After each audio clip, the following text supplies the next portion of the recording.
Bonjour à tous, si vous êtes sur cette vidéo, c'est que vous venez tout juste de rentrer dans l'aventure OneCoin. Donc cette petite vidéo va vous permettre de comprendre les premières étapes à faire pour valider votre compte tout simplement. Donc vous avez créé votre identifiant, vous avez créé votre mot de passe et maintenant vous allez vous connecter pour la première fois sur votre dashboard. Donc avec l'identifiant que vous venez de donner lors de votre inscription et le mot de passe. Vous rentrez les lettres qui sont marquées donc à droite. S'il n'y en a pas du tout, réactualisez la page. Ça arrive que des fois, ça bug.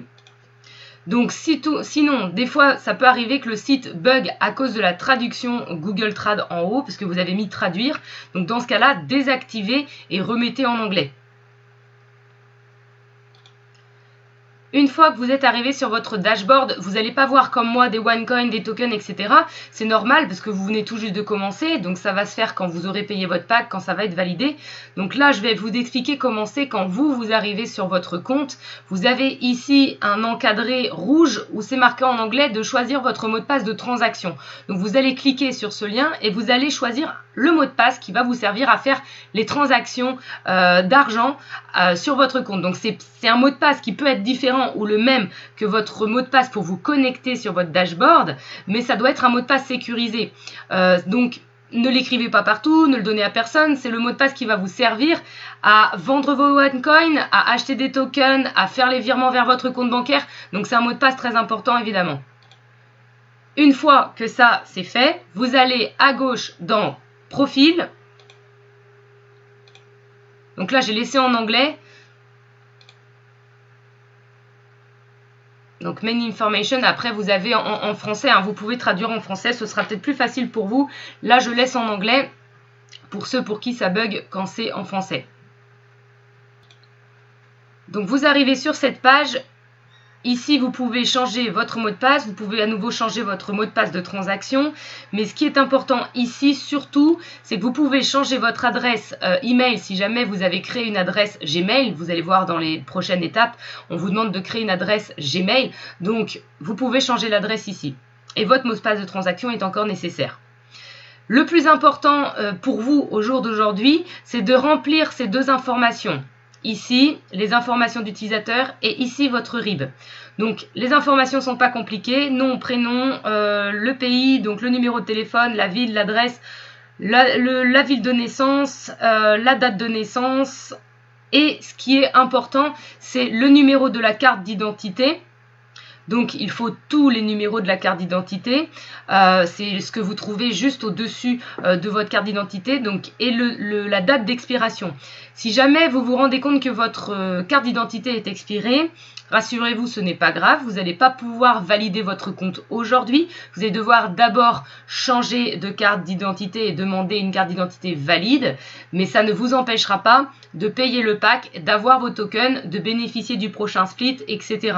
C'est juste que le jour où vous voulez faire des transactions pour virer vers votre compte bancaire, vous ne pourrez pas le faire tant que votre compte ne sera pas validé.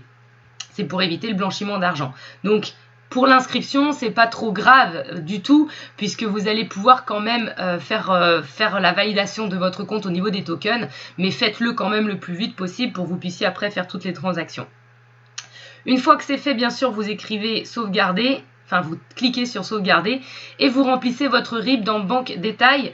Donc, le nom et le prénom, c'est le vôtre. La banque, donc le nom de votre banque, le pays, votre RIB avec l'IBAN et le SWIFT code. C'est donc en français, ça met code rapide. C'est tout simplement le BIC, le BIC. Je ne sais pas comment on le prononce. Mais voilà, c'est juste ça. Vous sauvegardez et cette étape-là est terminée. Vous voyez que dans Profil, il y a aussi la catégorie KYC. Donc vous avez les deux à remplir, mais il faut bien commencer par ce qu'on vient de faire avant d'aller dans KYC. Ensuite, vous allez dans KYC. Parfois, si vous avez eu, on va dire, la mauvaise idée de quand vous vous êtes connecté sur votre dashboard, d'avoir mis oui, j'enregistre mon mot de passe, vous allez sûrement avoir ici votre nom d'utilisateur avec votre mot de passe ici. Supprimez bien, il faut que les cases restent vides, donc vous enlevez. Je vous conseille d'ailleurs aussi de changer de mot de passe et d'éviter de l'enregistrer sur votre ordinateur. Là, on parle d'argent, vous allez posséder des OneCoin qui vont prendre de la valeur. Donc si on vous vole votre ordinateur, ce serait dommage que la personne puisse faire ce qu'il veut avec votre dashboard. Donc en tout cas, revenons au KYC. Dans le KYC, vous n'avez que deux documents à télécharger. Le premier, la carte d'identité ou le passeport à jour, donc avec la carte d'identité à jour, avec la face avant, la face arrière. Donc vous le téléchargez en format soit JPEG, soit PDF. C'est marqué ici en bas, un peu plus bas, ce qui est autorisé. Et puis après, le justificatif de domicile. Alors, c'est pas une entreprise française, donc la facture d'eau, d'électricité, de portable, ça ne fonctionne pas. C'est bien précisé qu'on ne peut pas les utiliser. Donc là, ça doit être soit l'impôt sur le revenu, donc l'avis d'imposition, soit un extrait de compte, tout simplement avec votre nom et votre adresse bien visible. Une fois que vous avez téléchargé ces deux documents, vous allez voir ici votre statut est en attente d'approbation. Voilà, c'est terminé pour la procédure pour valider son compte. Maintenant, allez sur la vidéo pour pouvoir faire le virement bancaire à OneCoin.